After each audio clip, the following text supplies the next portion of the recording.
The Department of Justice is hiding evidence in the Epstein case, and meanwhile, Republicans are directing the entire investigation toward Hillary Clinton. Coincidence?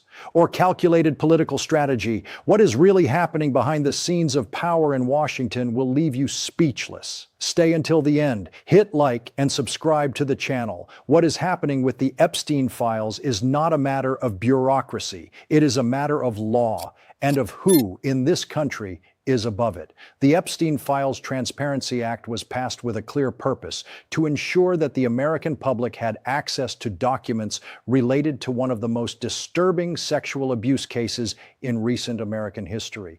The law is explicit. It prohibits the Department of Justice from withholding files to avoid embarrassing public figures. That is not an interpretation. It is written law. And yet, what do we have before us? A woman who accused Jeffrey Epstein and Donald Trump of sexual assault when she was a minor participated in 4 interviews with federal investigators. 4. Only the documentation from one of those interviews was included in the public release. The other 3 are simply not there, gone, absent, and there is no legally satisfying explanation for that. The DOJ claims it is reviewing the files and will publish any document that was incorrectly marked. That response is not a response. It is a public relations protocol disguised as transparency. When a federal agency says it will review and publish what was incorrectly marked, the obvious question any serious journalist asks is, who did the marking? Why? And under whose direction? And here things get more serious.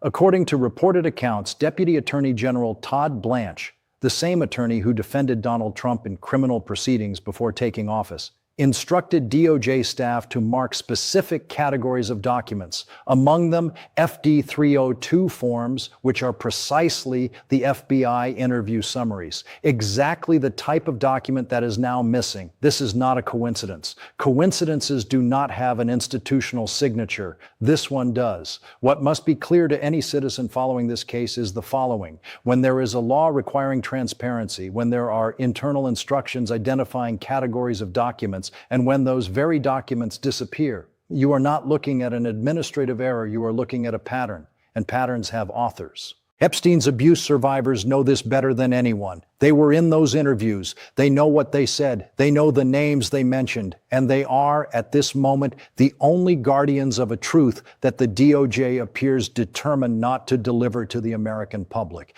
The oversight mechanism is weak.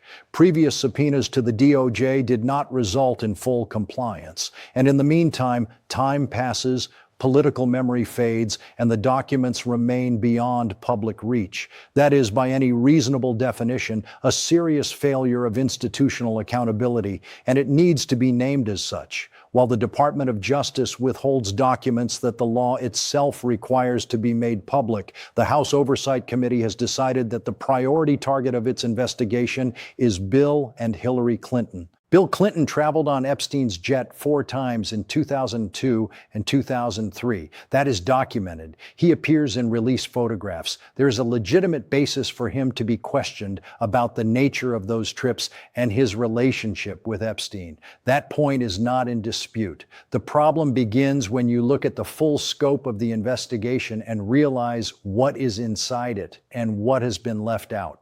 Hillary Clinton did not travel with Epstein. She herself stated she had minimal contact with him. The connection the committee is using to justify her subpoena is, at best analysis, peripheral. She is not a direct witness to anything documented in the files, yet she is being called to testify under oath before Congress. Donald Trump, on the other hand, publicly described his relationship with Epstein in interviews over the years. He said, in his own words, that Epstein was a terrific guy and that the two shared similar tastes in young women. That is not a third-party accusation. Those are his words. And yet Trump has not testified under oath before Congress about his relationship with Epstein. If you are a serious political observer, you cannot ignore that asymmetry. It is not possible to build an investigation with institutional credibility when the rules about who testifies and who does not appear to depend on party affiliation. And there is another point that deserves direct attention. If the committee's criterion for subpoenaing spouses is that they were married to someone with ties to Epstein, then the same logic should apply to Melania Trump, whose name appears in correspondence with Ghislaine Maxwell in the released files. Why is she not being called? No one on the committee has answered that question coherently. Committee Chairman James Comer has the right to conduct investigations. That right is real and important within the American system of checks and balances. But the exercise of that right loses legitimacy when there is evidence it is being used selectively to target political adversaries while protecting allies. That is not investigation. It is political performance on a federal budget.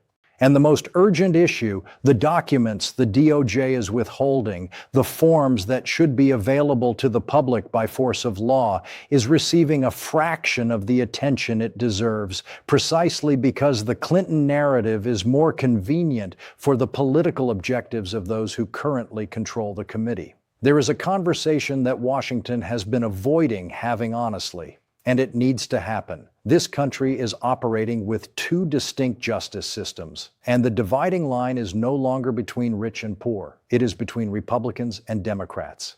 The Epstein case is real-time proof of that divide, not because all those involved are innocent or guilty. That determination requires judgment based on evidence, but because the process by which evidence is collected, released, and investigated is being managed according to political convenience, and that contaminates any possibility of genuine justice. The DOJ, under Attorney General Pam Bondi's leadership, is facing internal and external criticism over how it has handled the case. There are reports of frustration within the White House itself over the political management of the situation. The timing of the revelations about the missing documents coincided with President Trump's State of the Union address, overshadowing the message his team had carefully planned. That carries real political weight. But beyond the short-term dynamics, what is at stake here is something more fundamental. Epstein's abuse survivors are not pieces in a political game. They are women who were abused as minors, who had the courage to testify before federal investigators, and who now watch the federal government withhold the records of those interviews. What that act communicates to them and to any other victim who might consider cooperating with the judicial system is devastating. When the state decides that the political convenience of protecting public figures outweighs the integrity of a criminal process, it is not merely violating a transparency law. It is signaling to victims that the system is not on their side. That signal carries a human cost, and that cost rarely shows up in approval ratings or electoral analyses. What this case demands at this moment is simple in theory and extremely difficult in practice, an independent oversight mechanism with real power to compel compliance, not DOJ statements saying it will review its own files, not a committee controlled by a majority with a clear political interest in the outcome, a genuinely independent process conducted by people without direct partisan loyalties to the subject of the investigation. Until that exists, what we will have is what we have now, a political circus where the Clintons are used as a distraction, the documents remain beyond public reach, and survivors wait for a justice that the system demonstrates week after week. It is in no hurry to deliver. That is what is happening, and it needs to be said clearly. If you made it this far, you understand why this issue matters. It is not about partisan politics. It is about real accountability and justice for those who need it most. Hit like. It helps the channel bring this kind of analysis to more people. Subscribe so you don't miss upcoming videos. And comment below. In your opinion, is the DOJ acting in good faith, or is there a deliberate cover-up? I want to read what you think. See you in the next video.